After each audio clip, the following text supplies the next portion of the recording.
আমরা অনেকেই ইংলিশে ফ্লুয়েন্সি আনা বা ইংলিশে চমৎকারভাবে কথা বলার চেষ্টা করে থাকি।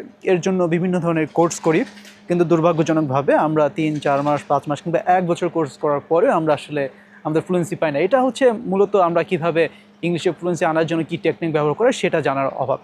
আপনি 2টা কাজ করবেন, 3 থেকে 4 মাস কিংবা 5 মাসের মধ্যে আপনার ইংলিশে ফ্লুয়েন্সি চলে আসবে। এক হচ্ছে নিউজ পেপার পড়া বা বই পড়া, ইংলিশ বইগুলো জোরে জোরে পাঠ করবেন, শব্দ উচ্চারণ করে করে পাঠ করবেন।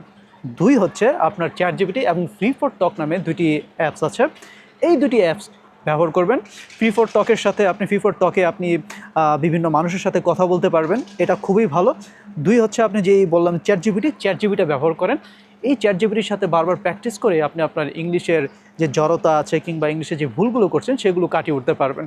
সুতরাং এই কাজগুলো যদি করেন, আমি বলতে পারি 3 থেকে 4 মাস কিংবা 5 মাসের মধ্যে আপনি আপনার ইংলিশের সমস্যা দূর করতে পারবেন।